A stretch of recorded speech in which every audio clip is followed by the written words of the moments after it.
네, 오늘 이 복잡한 현상 한번 제대로 파헤쳐 보겠습니다. 2026년 4월 1일이었죠.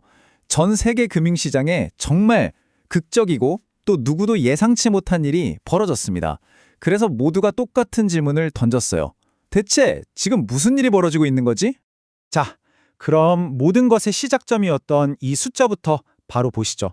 정말 놀라운 수치인데 하루 만에 우리나라 코스피 지수가 무려 6.94%나 급증한 겁니다. 이게 그냥 뭐 조금 오른 수준이 아니었어요. 최근에 계속 안 좋았잖아요. 그 하락세를 그냥 완전히 뒤집어버리고 시장 전체를 말 그대로 들어올린 엄청난 매수세의 파도였습니다. 이 상승세가 정말 믿기 힘들 정도로 광범위했어요. 건설, 제조업, 거의 경제 전반에 걸쳐서 다 올랐다고 보시면 됩니다. 그리고 중요한 건 이게 우리나라만의 이야기가 아니었다는 거죠. 이 파급 효과는 전 세계로 퍼져나갔습니다. 아니, 그러면 대체 무엇이 전 세계적으로 이렇게 마치 짠 것처럼 폭발적인 반응을 일으킨 걸까요? 일단 겉으로 드러난 이유는 꽤 명확해 보였습니다.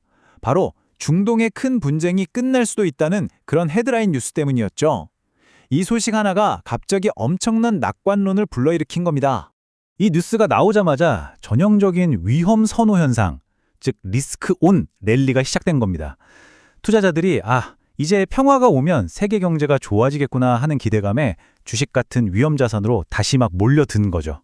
자, 그런데요. 여기서부터가 정말 흥미로운 지점입니다. 데이터를 조금만 더 깊게 들여다보면 굉장히 혼란스러운 앞뒤가 안 맞는 신호들이 보이기 시작하거든요. 뭔가 좀 이상하다 싶은 첫 번째 단서가 바로 이겁니다. 아니, 바로 지난주에요. 이 폭등이 있기 바로 직전에 전 세계 주식하고 채권 펀드에서 역사상 가장 큰 규모의 자금이 빠져나갔다는 겁니다. 유출된 거죠.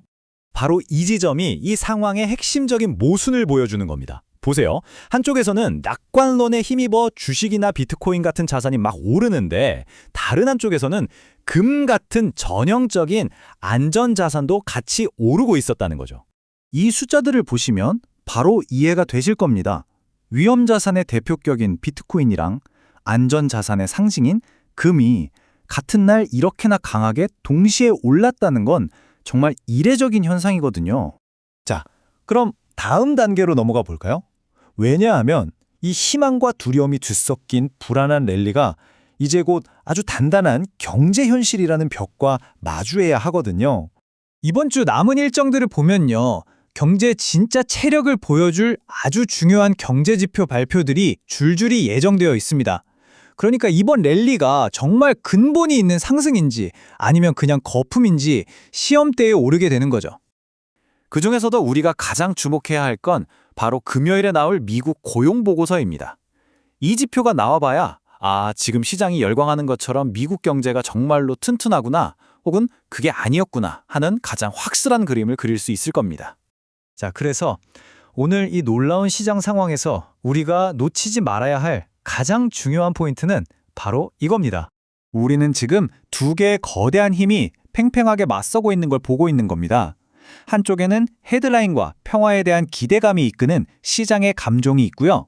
다른 한쪽에는 고용, 물가, 성장률 같은 냉정한 데이터로 증명되는 경제의 현실이 있는 거죠. 이 둘의 싸움입니다. 그렇다면 앞으로 뭘 지켜봐야 할까요? 일단 엄청난 변동성은 각오해야 합니다.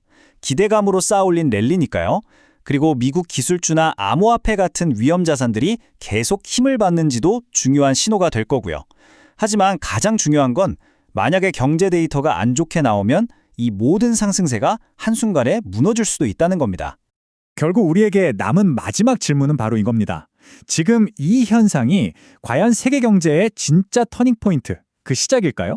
아니면 더 큰 불확실성의 파도가 몰려오기 전 잠시 고요한 폭풍의 눈에 우리가 서 있는 것뿐일까요?